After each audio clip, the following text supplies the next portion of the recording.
പഴയ ക്യാമറയെ ഒറ്റത്തടിയിൽ കുത്തി പുത്തൻ തലമുറയ്ക്ക് പകർന്നു കൊടുക്കുകയാണ് മോഹനൻ. ഫിലിം ഫെസ്റ്റിവലിനോടനുബന്ധിച്ച് പഴയ ക്യാമറ ശില്പങ്ങളാണ് നെയ്യാറ്റിൻകര സ്വദേശി മോഹനൻ ടാഗോർ തിയേറ്റർ പരിസരത്ത് പ്രദർശിപ്പിച്ചിരിക്കുന്നത്. ക്യാമറ ശില്പങ്ങൾ ഒരുക്കുകയാണ് നെയ്യാറ്റിൻകര സ്വദേശി മോഹനൻ. ഫിലിം ഫെസ്റ്റിവലിനോടനുബന്ധിച്ച് പഴയ ക്യാമറ ശില്പങ്ങളാണ് മോഹനൻ ടാഗോർ തിയേറ്റർ പരിസരത്ത് പ്രദർശിപ്പിച്ചിരിക്കുന്നത്.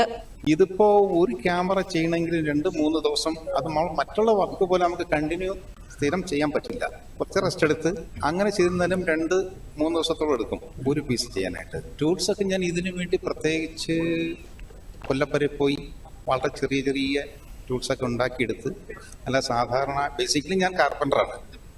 അപ്പോൾ അത്തരം ടൂൾസ് ഒന്നും വെച്ച് ഇത് യൂസ് ചെയ്യാൻ പറ്റില്ല. അത് ഇതിനു വേണ്ടി ഉള്ള പ്രത്യേകം ചെയ്ത് വളരെ സമയമെടുത്ത് ചെയ്യണം. പുത്തൻ തലമുറയ്ക്ക് ഇത്തരം ശില്പങ്ങളിലൂടെ അറിവ് പകരുകയാണ് തന്റെ ലക്ഷ്യമെന്നും അദ്ദേഹം പറയുന്നു. ഇന്നത്തെ ജനറേഷൻ എന്ന് പറയുമ്പോൾ ക്യാമറ അസിസ്റ്റന്റ് പഠിക്കുന്നവരും സിനിമ ഇൻഡസ്ട്രിയിലുള്ള എല്ലാവർക്കും ഇങ്ങനെയൊക്കെയുള്ള കാലഘട്ടം ഉണ്ടായിരുന്നു. അതൊന്ന് അവർക്കും പ്രയോജനം ആയിക്കോട്ടെ എന്ന് വിചാരിച്ചാണ് ഞാനിപ്പോൾ ഇതിലേക്ക് തിരിഞ്ഞത്.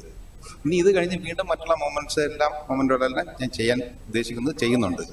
ആവശ്യക്കാർക്കെല്ലാം ഞാൻ നമ്പർ കൊടുത്തിട്ടുണ്ട്. അവർക്ക് അവരുടെ ഫംഗ്ഷനൊക്കെ വേണമെങ്കിൽ ആവശ്യപ്പെട്ടാൽ ഞാൻ വിതരണം ചെയ്യാൻ തയ്യാറാണ്. ദൂരദർശൻ വാർത്തകൾക്ക് വേണ്ടി അരുണിമ കൃഷ്ണൻ.